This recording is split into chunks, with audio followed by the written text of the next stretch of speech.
Ed here with the Digital Digest, and today I wanted to share my full review, the digitally digested segment for the Sony A9, priced at $4,500 US. You're looking at the most expensive and latest full-frame mirrorless interchangeable lens camera from Sony, and also definitely the most impressive piece of DI kit they've ever made.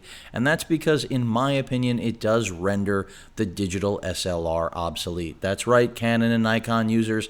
I'm not here to trash you, but rather talk about innovation, something that Canon and Nikon simply have left in the past. And Sony's proven that, because in a short 4-year span of full frame experience, they have put out a camera for less money that outperforms the competition.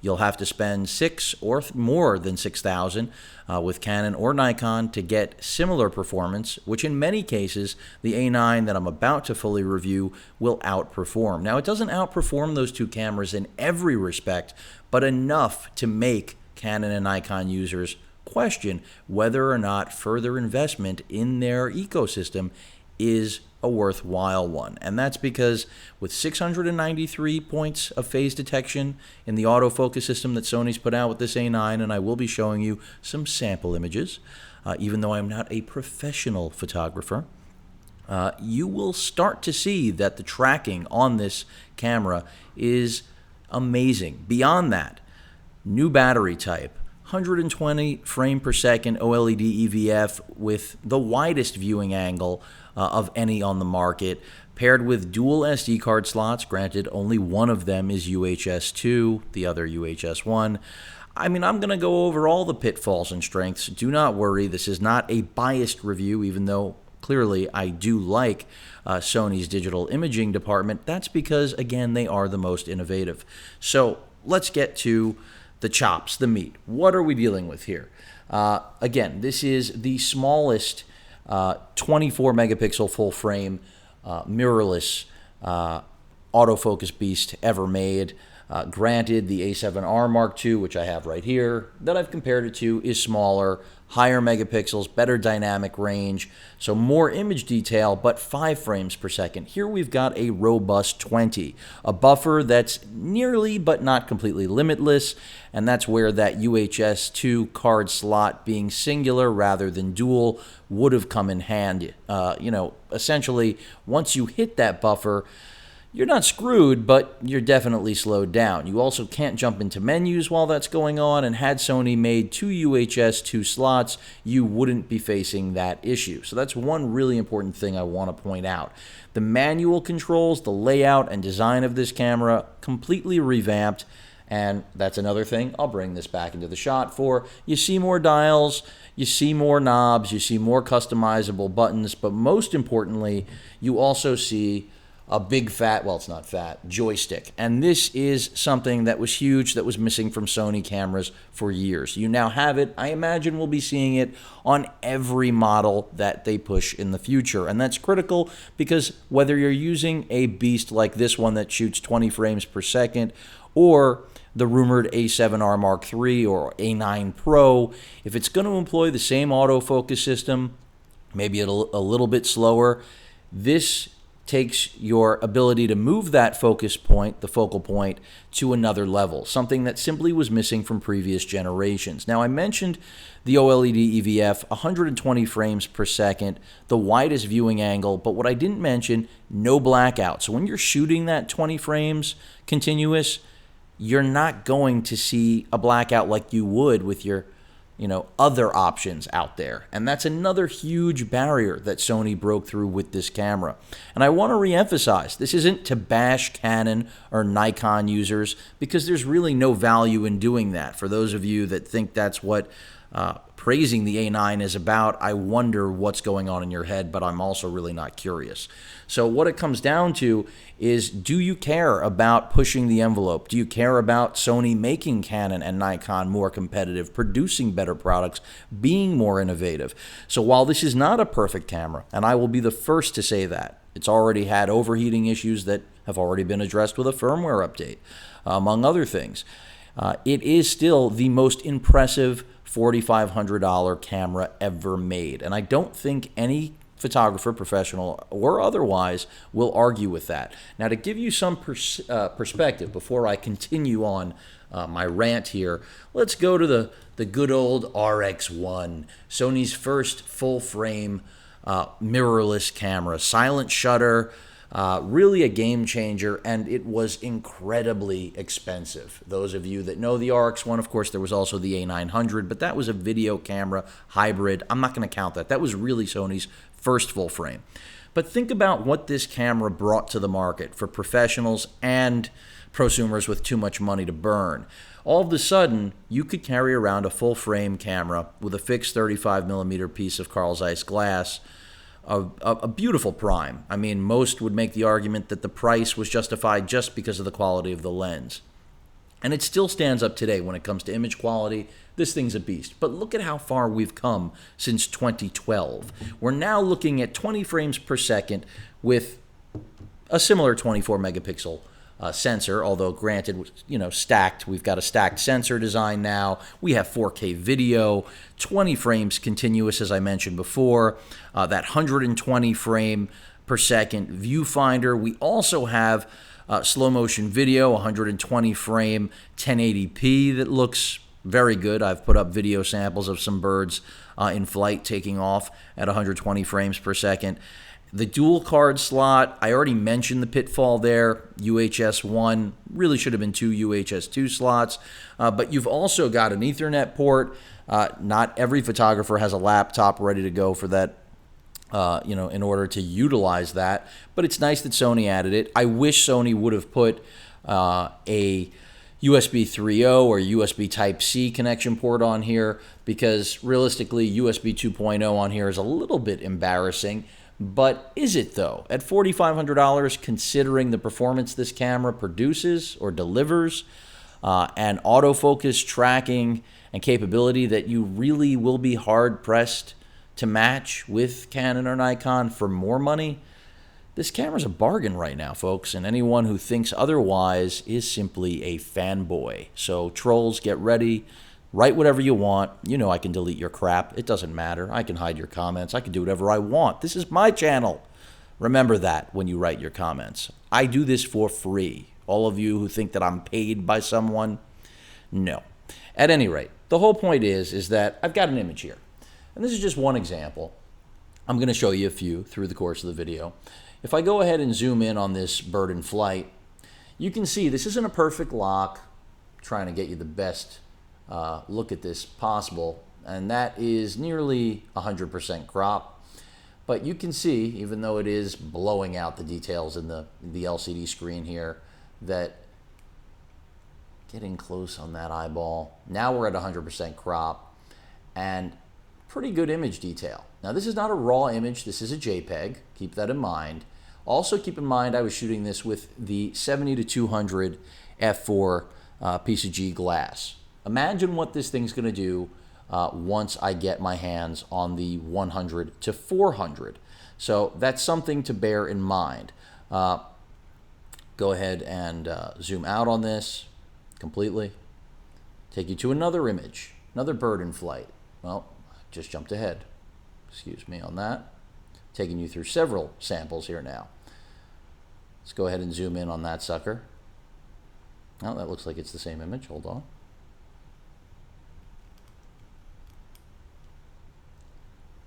I mean, the reality is that these shots wouldn't have necessarily, I mean, I know if I was shooting them with my A7R Mark II, we're not getting this. This isn't happening. There's no way. And there's no way I can manually grab this either. And this is, center focus. I mean, look at the eyeball there. Hopefully this is resolving. I know I'm not taking you into Lightroom or Photoshop to show you this, but this is all straight out of the camera.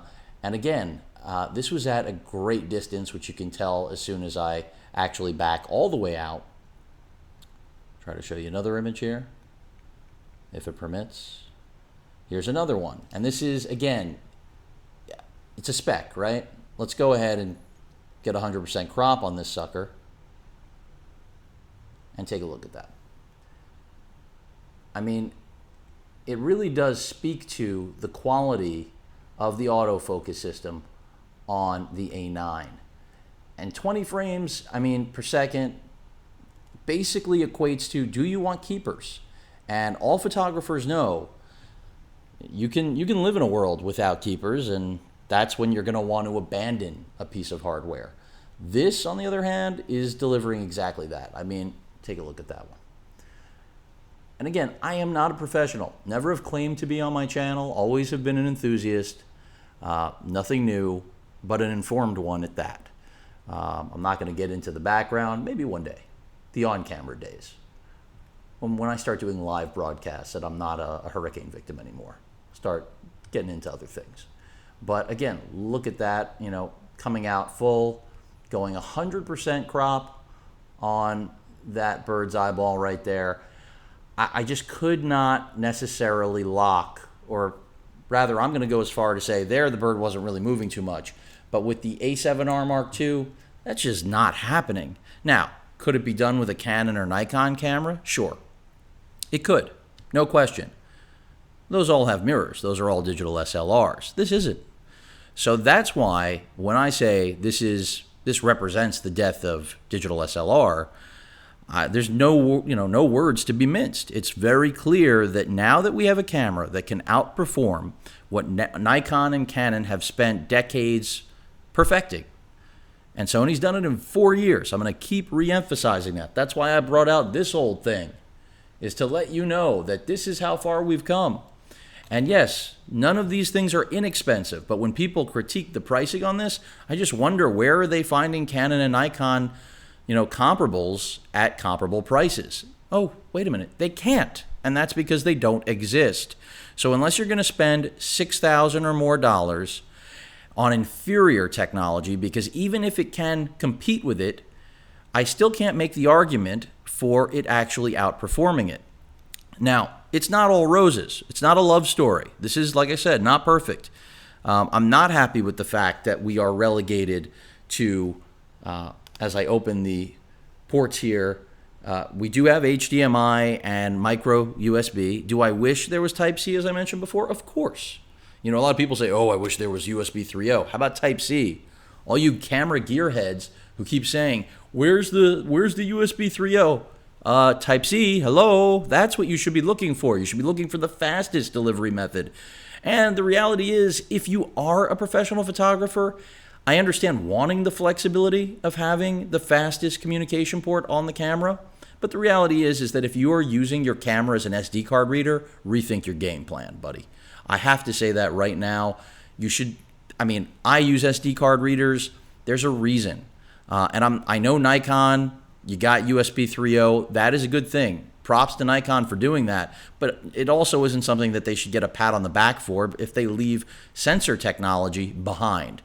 Their focus system is still stellar. Don't get me wrong. And that's why I continue to say this is on par, if not a little bit better. It suffers in other areas, though, which Nikon's 3D tracking system is one of them. It doesn't necessarily always outperform that. It's not as dependable, but it's very close, and in some circumstances better. The audio in and out there, nothing amazing, but for a video file, this camera definitely isn't the best option. Not having S-Log on here, total miss by Sony. As much as I can praise this thing, I can knock it right there, just like on not having Type-C, forget USB 3.0. Having the Ethernet port, great. But again, not everybody who's out in the field is carrying around a laptop to connect this thing. So while it's a nice touch, and no mirrorless camera from Sony has ever had this sort of connectivity before, this doesn't give it a gold medal in my book. The more critical things are the ones I've been mentioning. In terms of raw, uncompressed shooting, you are going to have a drop-off. It's going to drop to 12 frames. You're going to lose that 20 frame per second burst that this camera has, that brag-worthy right that nobody else can compete with. Also, if you're not using native E-mount glass, again, you're dropping down to 12 frames. If you're using E-mount native glass that isn't brand spanking new, you're not getting the 20 frames. These are shortcomings, but when it comes to innovation, there have to be some. Like I keep saying, there is no perfect product. And what the A9 has proven is that if a company really invests their money in R&D and focuses on innovation, evolution, trying to take digital imaging to the next level, it can be done. Now, overheating has been a big controversy. It's almost like I'm waiting for Donald Trump to tweet about this crap. I mean, so many YouTubers who have been absolutely irrelevant have now made a name for themselves just talking about overheating. I'm so glad that they have that much oxygen in their lungs, or rather they're wasting air, frankly. And that's because with the firmware update, overheating has pretty much been rendered nil. And that's because, yes, it is a threshold, it is an overhead issue, but the reality of the situation is that if the camera doesn't overheat, you're not going to have a problem. And that's pretty much where things stand, especially if you use the vertical grip, which if you are a professional photographer, you're going to want to invest in. Now, even though the new battery type, something I haven't mentioned through the course of this video, is a major upgrade, and I say that because we went from hundreds of shots on a single charge to thousands, and that you heard correct. You can now get thousands on a single. If you're a pro, if you're shooting a wedding, if you're shooting any sports event, or if you're just, out there birding like I was, you want to have 2 batteries on this sucker. And as soon as you do that, the overheating issue was already not an issue. So I'm not saying that that's okay. I don't want anyone to think I'm qualifying overheating, but I am saying that short of Donald Trump, as I mentioned before, tweeting about it, this has become a controversy that I could not have ever estimated in its size. Because even though Sony has a history of overheating, and I've documented it all too well, go through all of my videos covering basically every mirrorless camera that Sony has produced since, I think I started with the 5N. I believe that was the first one. Overheating's always been there, and that's because they've compressed so much tech into the smallest form factor possible. This is the first deviation, true deviation from that, because this is beefier, obviously, than the A7R Mark II. So should we, or could we have expected no overheating? Of course we could have, but Sony still put in the manual the camera has an operating range. And even in my experience where it did overheat, it's because I was above that operating range in Fahrenheit, which I think it tops out at 104. Now, you do have the ability to set that and the thresholds, which is a good thing. But, in low lighting, I have to say, as good as this autofocus system is, it struggles. It does. That's why that joystick is so critical. Do I have any reason why Sony would not have included S-Log, as I mentioned before, for video capability, especially when the 4K oversampling that this thing shoots is stellar? No. It kind of makes me wonder if it's because they're trying to bring out an A9 that's designed for video, kind of like an A9S, like they did with the 7 series. But even with that said, my RX 100 Mark V has S-Log. My RX 10 Mark III has S-Log. Every Sony camera made in the last year has S-Log. So I don't have any excuse for them on that one, and I don't understand. But the reality with that is that they can also just simply push a firmware update out to address that. In terms of handling, this is where the direction needed to go. If we're going to have bigger lenses, the new primes that have all come out this year, or really the G Master glass, then you need a bigger body. And that's another reason, by the way, I highly recommend the vertical grip. Not only are you going to get the benefit of the extra battery life, but you're going to get the benefit of having really unparalleled shooting time, as well as, just if you were worried about overheating, you're not going to have to worry about it, as I go the wrong way there. Getting too involved in my video. But other things I wanted to point out, not much to be said for the LCD display. It's fine. It does a good job. Would I love that it would fully articulate, come around the body? Of course. Sony doesn't have that on any of their cameras. Do I wish touchscreen was really there? I don't really care about the touchscreen function. I know a lot of people do. I understand why. I think what was more critical were all of the manual controls that were integrated that simply didn't exist. And all the the memory recall modes have been tremendously improved, but they're still far from perfect, or I should say from what the competition. That's where Canon and Nikon do still have an edge over what the A9 can do. But when it comes to the 690 3 autofocus points, when it comes to no blackout while shooting the 20 frames continuous from this 24 megapixel sensor, when it comes to the fact that they've done something as simple as moving that video record button over from the right side where it should have never been, and I'll be the first to say it, I never liked it, never did. Now to where it is on stuff like the RX10 Mark III and other consumer grade cameras, good move, Sony. This I've already mentioned multiple times. I mean, the SD card slot, having dual slots, right step into the pro grade realm. UHS 1 and 2, I would love someone from Sony to explain why they did that. There's really just absolutely no excuse. Kind of like the S-Log thing. These are the areas where I'm going to tell you Sony just, for lack of a better term, they dropped the ball, and that's with me keeping things clean. And they could have addressed that. They could have done the right thing, and they simply did not. But if that's what I've got to critique on a $4,500 camera that competes with $600 and $6,500 Canon and Nikon counterparts and is substantially smaller, which a lot of you may say, well, I don't care about the size, I'm going to go hit the gym. That's fine. Not everybody wants to carry around a bag of bricks. And if you can shave off ounces, that's not a bad thing, unless it actually comes at the cost of performance. And what the A9 has proven is that it does not. In fact, it's the reverse. You're getting more performance with less of a footprint. So if your logic dictates that you would like to carry around something heavier that will underperform it, well, then I can't help you, and no one else really can. And I'm not saying that Canon and Nikon don't do great things. They do. Come on, pioneers of the industry. The fact is they've become like Apple. Since Steve Jobs died, what have they made that's innovative? Oh yeah, nothing. So this is the whole crux of the situation. Do you want to spend your money on something that has an edge, that is going to be different, and not just different for the sake of different, but for your actual use? Or do you want to just keep continuing like a lemming and investing in a company that's glad to take your money? In fact, if they could put you on auto pay, they would. And don't get me wrong, Sony, corporate monster as well. The difference is they're actually trying to win your business. And that's why I keep mentioning, in 4 years, look at how far we've come. I went through it personally, heard all the complaints. Where are the lenses? They keep making bodies. There are no lenses. Now, they got more lenses than they got hair on their head. They don't stop with the lenses. And now the bodies, I mean, the next thing that I'll be hearing from trolls on my videos are, well, there's too many bodies. I mean, how will they win you over?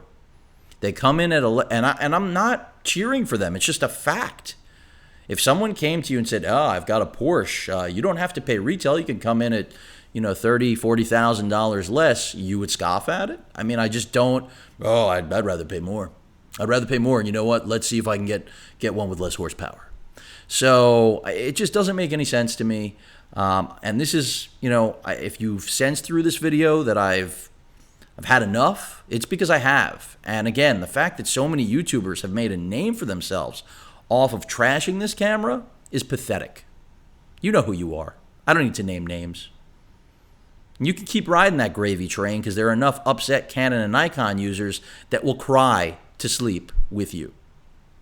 All right?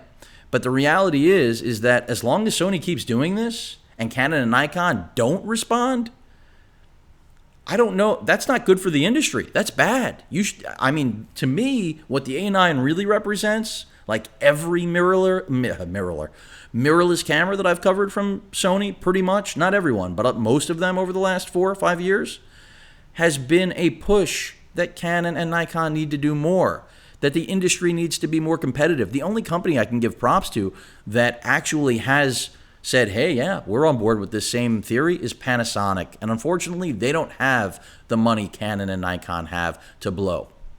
So that means, and Samsung dropped out of the game. So here we're looking at the A9. Again, just think about, as I ruin my 16-35 f4 lens there, just think about how far we've come. And as I get my sensor all dusty, can't do that here though, because, fixed lens. It's not coming off. It's glued on there. Not glued, but, soldered. Just think about it. And think about all of the critiques of this camera. Focus. Slow. Oh, but it was silent. Did I mention the A9 is completely silent? No, I didn't through this whole video. Wow, I've lost my brains. Silent. Hey, digital SLR users, would you like a silent camera? And I'm not being, well, I am being facetious. I mean, how could you not want a silent shutter? You're shooting pictures of a baby? You want to make noise? You're shooting pictures of animals in the wild? You want to make noise? You're shooting pictures anywhere. Do you want them at sporting events?